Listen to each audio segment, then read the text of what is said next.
Why, in your opinion, do you think Israel goes to war so often? Because if you look at their history, almost every single decade since their creation, they have fought a war.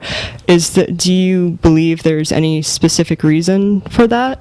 Well, basically because Israel, since its founding, has believed that it would never really be accepted in the Arab world. There was a kind of recognition that their presence in the Arab world was artificial. They came from the West. Their orientation was always towards the West, towards the great powers. They relied on the great powers in order to achieve their goals, to establish the state and then to maintain the state. And so at some, pretty fundamental level, they were in conflict with the indigenous Arab population. Not just the indigenous Arab population of Palestine, but the region. Even today, Israel wants to become a member of the European Union. Well, you would think if you want to be in the European Union, why don't you move to Europe? Why are you in the Arab world? Why are you in the Middle East? So, because there was a kind of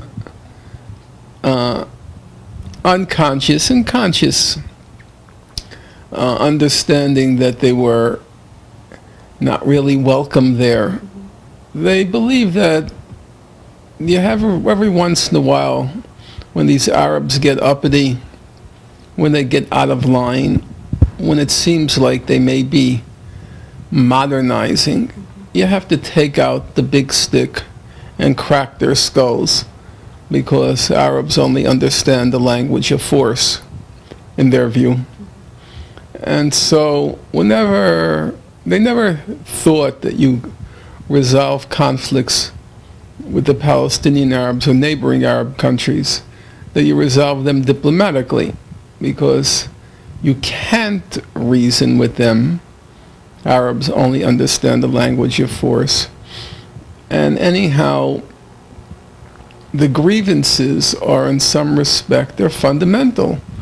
That Israel is an artificial presence in the Arab world.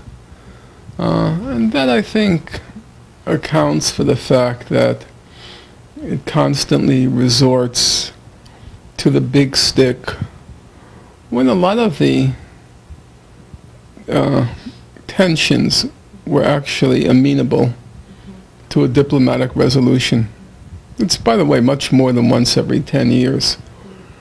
It's actually probably about once every hour. No, I'm serious. If you look at the actual record, the major wars, just the major wars, are 48, 56, 67, 68 to 70, what's called a war of attrition, 73, 82, then the Palestinian Intifada, 87, 93, Operation Accountability, 96, Operation Grapes of Wrath. I left out 78, Operation Litani. It's just endless. Now it's, about once every month. Leaving aside what's probably more significant, the daily brutalities which continue without the, lights of a war. What was really worse. You take the case of Iraq. To make a comparison, what was worse in terms of deaths?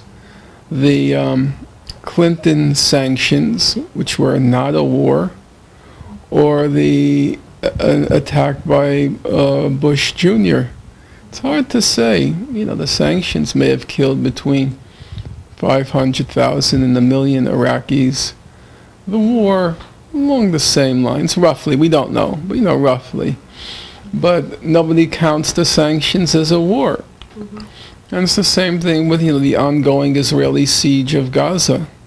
How many deaths are caused because people can't get medical attention, because medicine is not coming in, because food is not coming in, and children suffer from all sorts of illnesses and diseases which eventually cause death or stunted growth or brain, stunting. It's all part of the horrible picture.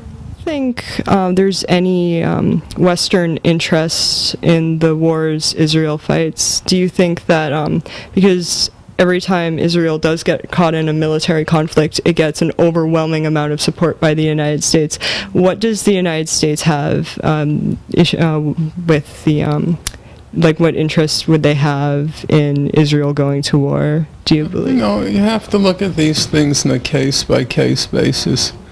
In general, you can say that on local issues, that is to say, between Israel and the Palestinians, the United States doesn't have really much of a stake, in my opinion.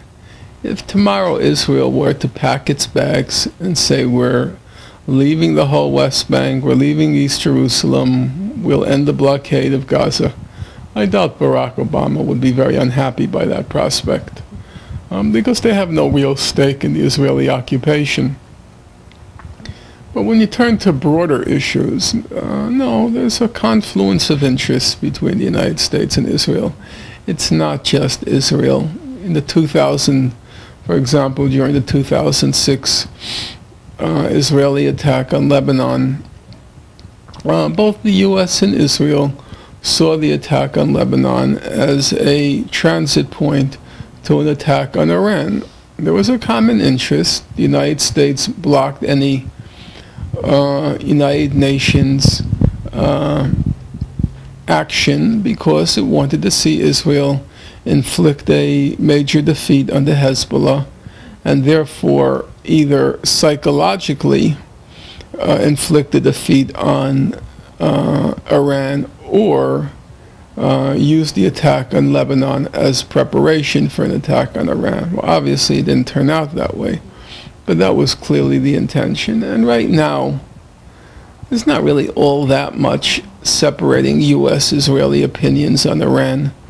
Both of them want to defang Iran. Both of them pretty much know at the moment there's no military option against Iran.